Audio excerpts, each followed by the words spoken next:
একজন নতুন ইউজার যখন ফেসবুকে আসে তখন তার সর্বপ্রথম যে চ্যালেঞ্জের মুখোমুখি হতে হয়, আর সেই চ্যালেঞ্জটা যদি সে কমপ্লিট করতে পারে, অর্থাৎ সেই চ্যালেঞ্জটা ধরে যদি সে সামনে এগিয়ে যেতে পারে, সেক্ষেত্রে কিন্তু সে ফেসবুক থেকে সফলতার দেখা পায়। অনেক নতুন ইউজার আছে যারা এই চ্যালেঞ্জটা মোকাবেলা করতে পারে না, আর তারা 2-6 মাস কাজ করেই এখান থেকে ঝরে পড়ে। মূলত ফেসবুকে বর্তমানে প্রতিনিয়ত ভালো ভালো কন্টেন্ট ক্রিয়েটর আসতেছে। তাদের নিজস্ব ক্রিয়েটিভিটি, নিজস্ব যে চিন্তা ভাবনা, সেটা তাদের কন্টেন্টের মধ্যে উপস্থাপন করে এখানে কিন্তু তারা সফলতার দেখা পাচ্ছে। আর নতুন ইউজার বলতে যারা ফেসবুক সম্পর্কে কোনো ধারণা নেই বা ফেসবুকে কিভাবে সফলতা পেতে হয় সেটা সম্পর্কে তাদের তেমন কোনো ধারণা নেই, সেই বিষয়গুলো যখন তারা বুঝতে পারে যে তারা কিভাবে এখানে সফল হবে, আর সেটাই হচ্ছে তাদের চ্যালেঞ্জ, অর্থাৎ টিকে থাকার লড়াই হচ্ছে ফেসবুকে বর্তমানে নতুন ইউজারদের জন্য বড় একটা চ্যালেঞ্জ।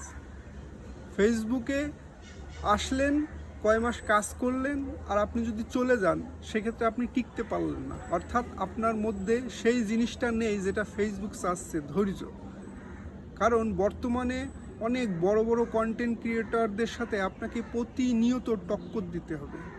আপনি নতুন হিসাবে আসতেছেন, সকলের ভিডিও দেখতেছেন, সকলের পোস্টে কমেন্টস করতেছেন, আপনি যে নিজস্ব যে কন্টেন্টগুলো আপলোড করতেছেন, তারা যারা সময় ব্যয় করে আপনার পোস্টে কমেন্টস করতেছে তাদের কমেন্টসের রিপ্লাই দিচ্ছেন, বাট দিন শেষে দেখতেছেন আপনার ভিডিওতে বা আপনার কন্টেন্টে তেমন একটা ভিউ নাই।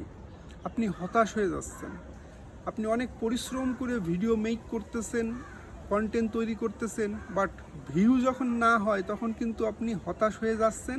আর টিকে থাকার যে চ্যালেঞ্জটা আপনাকে আরও বেশি মোকাবেলা করতে হচ্ছে। আপনি নিজেকে নিজেই প্রশ্ন করতেছেন, এত সুন্দর করে ভিডিও মেক করলাম, এত সুন্দর করে কন্টেন্টগুলো তৈরি করলাম, অথচ আমার অডিয়েন্স সেটা পছন্দ করতেছে না, অডিয়েন্স সেটা দেখতেছে না। যখনই যাচ্ছে কোনো নতুন অডিয়েন্সের সামনে আমার ভিডিওটা, তখনই হয়তো বা তারা ধাক্কা মেরে সরাই দিচ্ছে বা স্কিপ করে দিচ্ছে, যার কারণে আমি তেমন একটা ভিউ পাচ্ছি না।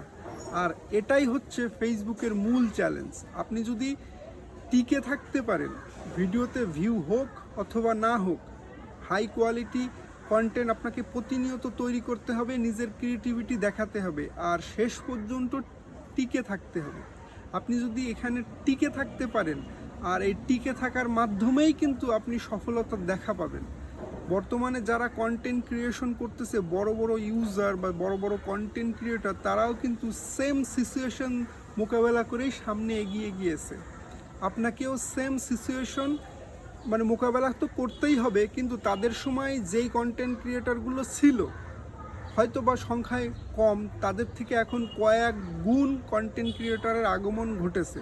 আর প্রতিনিয়ত তাদের সাথেই আপনাকে টক্কর দিতে হবে, তাদের সাথে আপনার কন্টেন্টগুলো মিলাতে হবে যে আপনি কোন লেভেলের কন্টেন্ট তৈরি করতেছেন। আপনাকে ইউনিক কন্টেন্ট তৈরি করতে হবে। আর বড় বড় কন্টেন্ট ক্রিয়েটর যারা সফলতার দেখা পাচ্ছে বর্তমানে, সেই লেভেলের কন্টেন্ট আপনাকে প্রতিনিয়ত তৈরি করতে হবে। আপনি নতুন ইউজার, তাতে কী হয়েছে, আপনার কন্টেন্ট তো অডিয়েন্সের সামনেই যাবে, সেম অডিয়েন্সের সামনেই যাবে। একজন বড় ইউজারের কন্টেন্ট যেমন অডিয়েন্স দেখে, ছোট ইউজারের কন্টেন্টও কিন্তু অডিয়েন্স দেখে।